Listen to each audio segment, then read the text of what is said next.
Hello, Schuylkill Valley School District. This is your ClassLink Launchpad training. My name is Megan, and I'm going to be your ClassLink trainer for the day. I actually am not too far from you guys. I'm in Montgomery County, so just a little bit further east.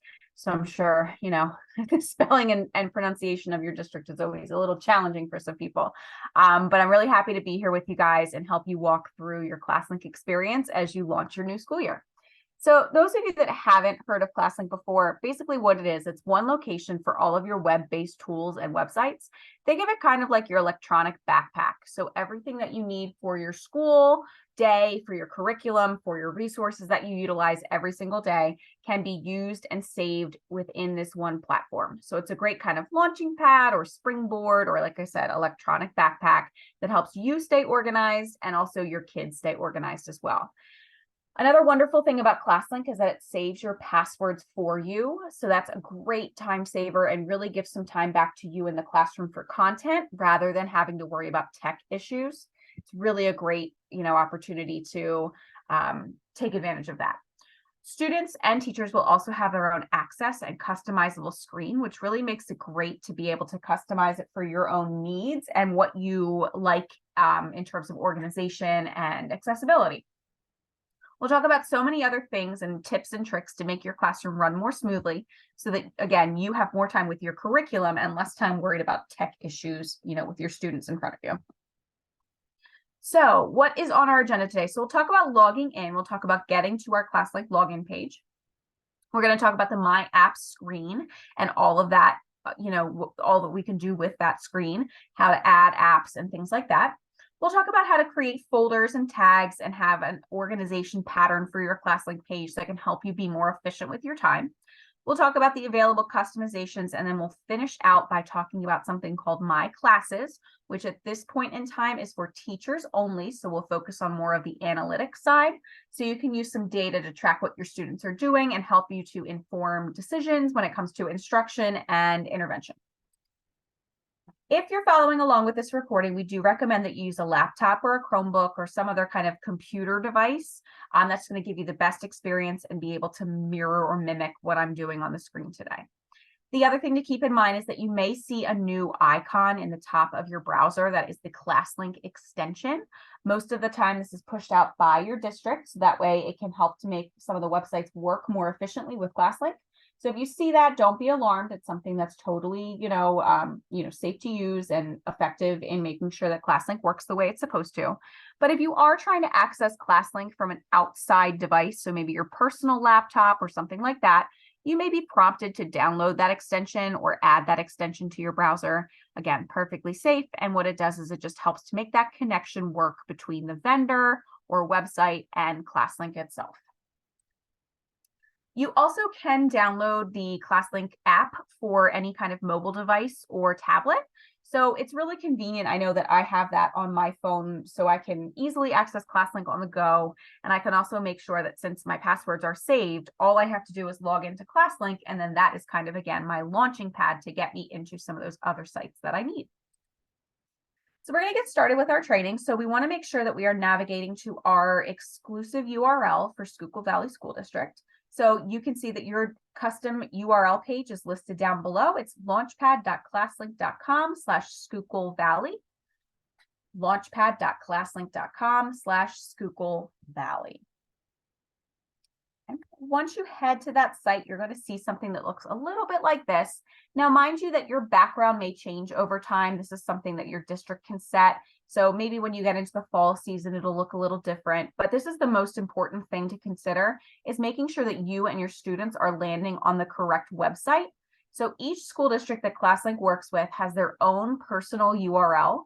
So that's going to help to make sure that you're logging into your school district credentials. So when you're first logging in, you want to make sure that you see this beautiful background. In all of the trainings I've done this summer, this is the first time I've seen this one. It's really interesting and fun.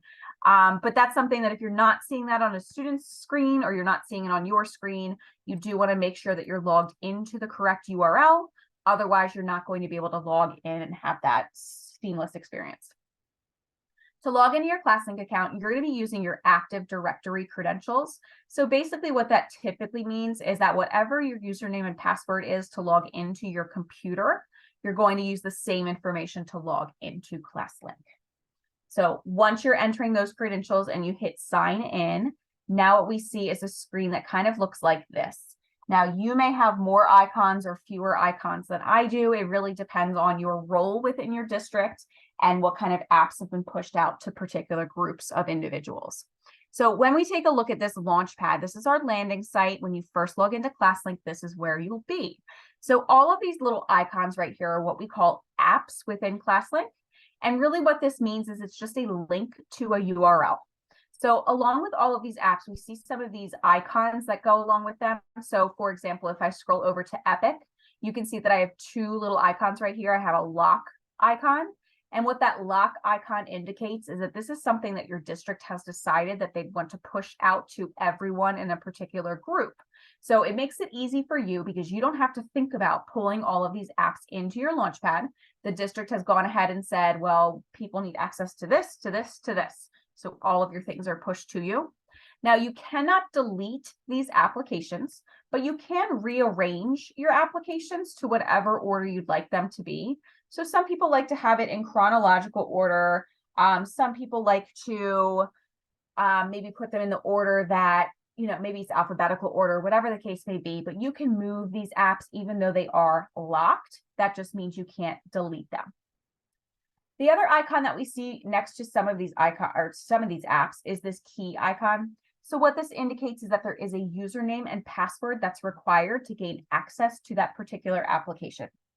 So something like the Schuylkill Valley School District, your Panther right here, what we can see is there's no lock and there's no key. So if we were to click on this, it behaves just like a regular bookmark. So it's going to take you right into your school district website, makes it easy for you to have access to all of the stuff that you need from here. Some of these other applications, though, are a little bit different. So let's take a look for a second at Kahoot. So Kahoot is an example of something called our password locker. So with the password locker, the first time that you log into Kahoot through ClassLink, it's going to kind of stop you in that login process and present you with a different looking login page.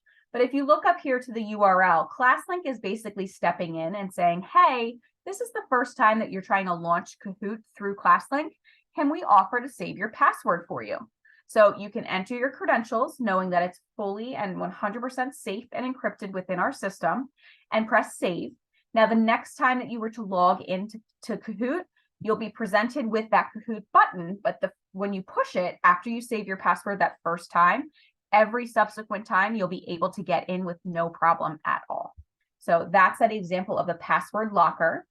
There's another way to save passwords too. So let's see if this one, no, that's the same thing. Oh no, this is exactly it. So something like Office 365, what happens with apps like that? That's something called a federated application. So basically what happens ahead of the school year is Microsoft, like a representative from Microsoft, someone from ClassLink, and then your school district kind of work together to share the credentials to log in for every account for the school district. So for something like this, you do not have to log in. What's going to happen is ClassLink already knows your login information. Once you log into your ClassLink account, it's kind of like opening up that door and allowing for easy access without having to type in a username and password at all. So it's really convenient because, again, this works for you and it also works for students. So gone are those days where you have to, pass out different passwords, make sure that they're typing them in correctly, and then collect those sheets and taking 5 to 10 minutes out of your lesson to make sure that your students are logging in correctly. So great time saver, and that password locker is a fantastic way to just kind of take back some of that control and some of that time. Now, your school district will probably provide information on how to request that new apps are added to this. So right now I'm not seeing our app library, which is typically here and then can be curated for the school district. So I'm sure that more information will be coming out related to that process. So as we're talking about adding applications, just kind of know that that is a slow to start process in a lot of cases, just because, when you first start out with a program like ClassLink, it takes a little while to figure out kind of the pathway that the district wants to take. So all with good time. Now, if we take a look at some of these apps, any of these applications we can right click on, and there's a bunch of options that pop up. So I want to talk about a few of them. The first one is this set auto launch feature. So what this means is that if you were to enable this, so if I enable this for Kahoot, What happens the next time I log into ClassLink is I'll have my tab that's open for ClassLink, but then I'll have another tab that opens automatically for Kahoot. So it takes away that extra step that I need to take to be able to click and enable this to open. So Kahoot is a great example of that. But let's think about for a second, if you are, the first thing that you do when you walk into your room is you open up your email. You can set your email to auto launch. So now when you log into ClassLink, you're also logging into your email. You don't have to think about it. It's automatically a tab that's going to load for you and you're ready to go. Same thing with your Google Drive. So if you wanted to bring up your curricular materials, that can be something that automatically launches as long as you enable it. So it's a really great feature. It's great for teachers, but it also think about the possibilities for students. I had a group of 6th grade teachers at one point teach their students how to set auto launch for our learning management system.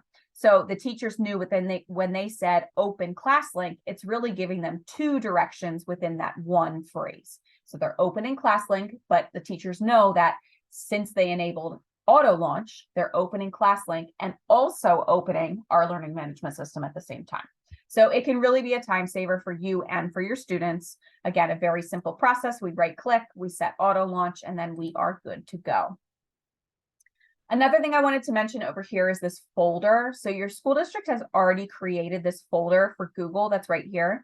So the folder itself is locked. Again, we can move that if we want to, but we can't delete this folder. And now within this folder, I also have access to my Google Drive. So I can create folders if I want to for all of my different items. So let's say that I wanted to have one that is just for teacher tools. So if I wanted to right click and add my email to a teacher tools folder, I can, again, I'll slow down. I'll right click, add to folder, and now I can name that folder teacher tools. Oops. I can change it to be whatever color I'd like it to be and in the whole spectrum of the rainbow, which is really kind of fun. Now I have that folder created. Oh, it actually almost matches the Google one. That's funny. So now what I can do is I can move other applications into that folder too. So if I wanted to move Raptor, I can move it by right clicking, adding to folder, adding to teacher tools, or I can move it by clicking it, dragging it, and then dropping it into the desired folder. So very similar to other things like your phone or your tablets or devices like that. Very, very simple. Now, the other thing that I can do is I can delete the folder at any time, or I can remove applications from it.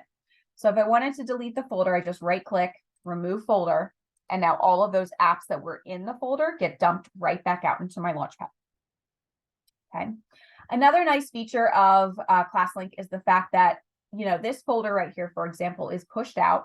Your Google Drive is in here. I can't move this out to my main page, which means that when I need to access my Google Drive, I have to click and then click again. So there's another feature if we right click and it's add to favorites. So what's going to happen with this is it's going to create a little shortcut down here now so that I can access my Google Drive right from here. So my folder is still nice and organized. My drive is still right there, but I can also access it easily from this button right here down at the bottom. So again, it makes it easier for you to access those things that you use frequently. It's also great for students because they can put things down there too that they need to access frequently. So they don't have to worry about where they are on their dashboard. They know to just look down towards the bottom, find the icon they're looking for, and just click.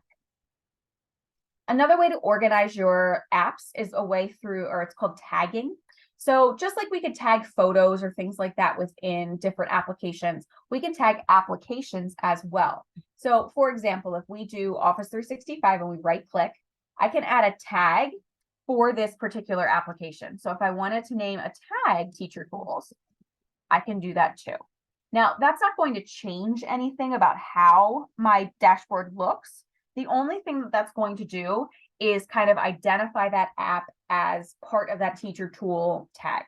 So again, if I come over here and I say class quick cards and I want to do add tag teacher tools, I can do that.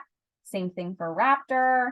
But now let's say for Kahoot, I want to create another tag that says like formative assessment. Or I can name them for subjects. So maybe it's science and social studies and math and whatever. So I can add all of these tags.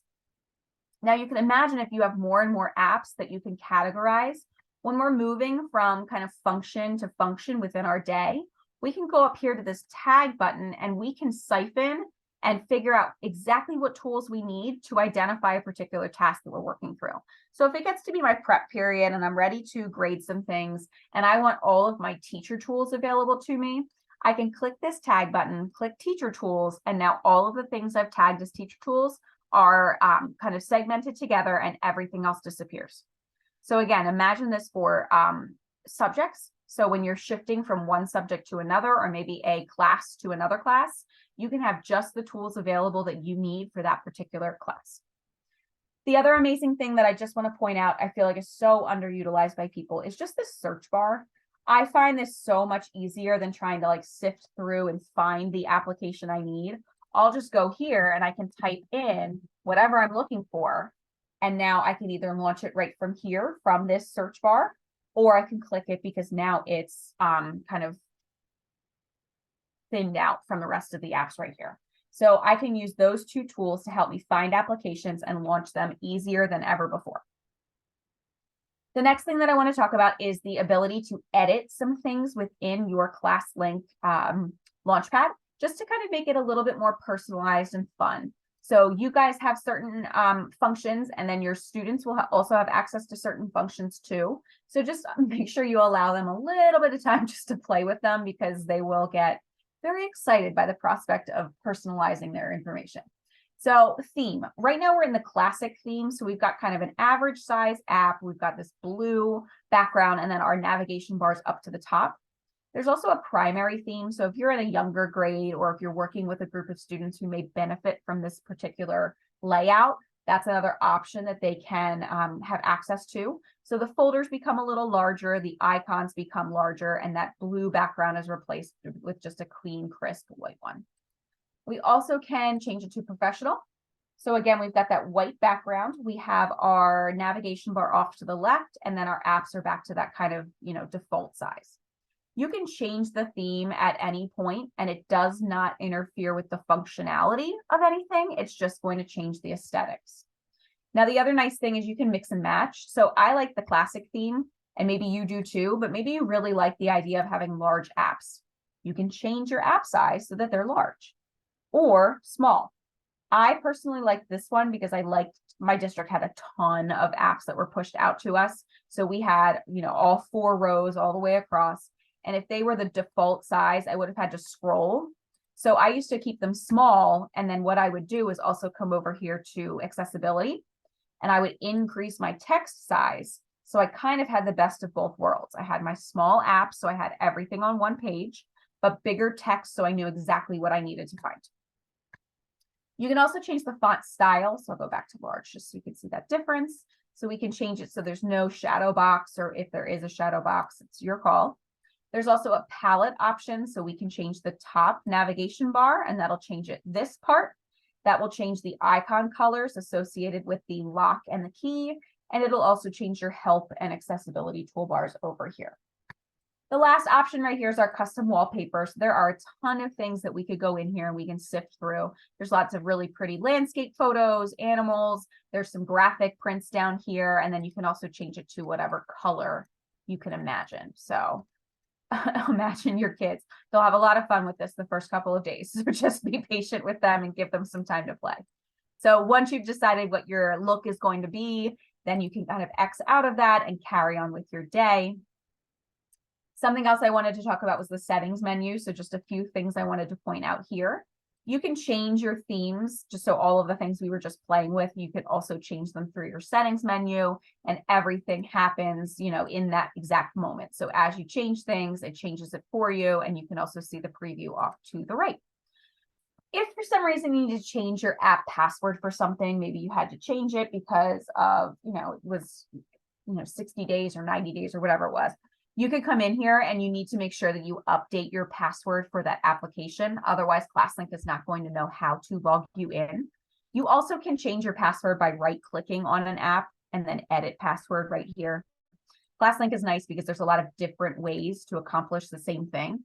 So again, you could come into app password and then use this edit button to change the password if you'd like to, or you can right-click like we talked about. You can also come in here and auto launch right from this menu. So we can go ahead and enable or disable auto launch for, up to 5 websites. Any more than 5, well, first of all, the limit is 5. And that's really because once you have that many things automatically launching, it can really slow down your browser and make it a lot, more difficult to navigate through things because there's so much memory being used. The last thing is a security feature. So if you have a session on your phone and maybe a session on your tablet and a session on your laptop, you can go in here, see where all of the sessions are open, and then you can actually close them out to make sure that no one is gaining, unauthorized access to your information. That was a lot of information having to do with our apps, having to do with our layouts and our edit mode and all of our settings. So the last thing that I wanted to talk about today is something called My Classes. And to demonstrate that, I actually have to shift to another account. So bear with me for just one moment and I'll switch to that one. Okay, so I just had to shift to another account because I'm not a member of your school district. So the options that I needed to show you, I need to have like a fake account. So on your page, on your Schuylkill Valley School District ClassLink page, you probably saw an icon that says My Classes right here. Now, depending on your role, as long as you're rostered to classes, as long as you're listed as the faculty member of that class, you'll see this and you'll be able to see your classes. So if you're another like specialist or something that doesn't exactly have rosters, you may not see this button, but you can launch My Classes by clicking on that backpack, or we can come up here to our hamburger menu and we can launch My Classes right from here. So My Classes is great because what it does is it kind of gives you another avenue to check in on your students and kind of see what's going on and just make it a little bit more, make it easier for you to kind of keep track of, intervention processes or just conversations you're having with them based on the data that we're seeing. So like I mentioned, any class that you are rostered to will show up on your My Classes account. Same thing. Well, this is just for teachers, so we'll just hold off on that. But if we click into any of these classes, what we can do is a couple of things. Number one, I can change the name of this. So that's really nice to kind of keep me organized so I know which class is which, because sometimes when it comes in from the learning management system or the student information system, it's got a whole series of like letters and numbers that don't really mean a lot to the typical classroom teacher. So I can change the name of my class so that I can keep them straight. I can also change the icon associated with them to, one of these pictures that's already here, or I can select a color. You know how sometimes, I used to have certain colors that I would associate with different class periods. The other thing that I wanted to mention was down here in more of the analytics component of things, because you guys are not launching this with students right away. What we can see right here from our students tab, again, these are fake students in fake classes. So sometimes the data comes across as a little funky. So we'll see what happens this particular time. But if we go into that students tab, I can see a list of all of my students within this class. And then I can actually dive deep into their analytics of how they're using ClassLink and what they're logging into. So I can see the number of logins for the day, for the week, for the month, and even for the school year. I can also see an app summary, so I can see what kind of apps they're launching and how frequently they're launching them.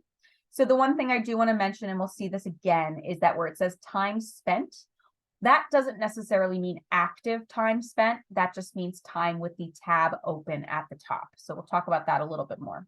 But we can see again, our login charts, our records, our histories, all of that stuff for all of our students, which can be really great from a data collection standpoint to help support any kind of academic or intervention decisions that are being made for them, or even talking to parents or counselors or any other, stakeholders.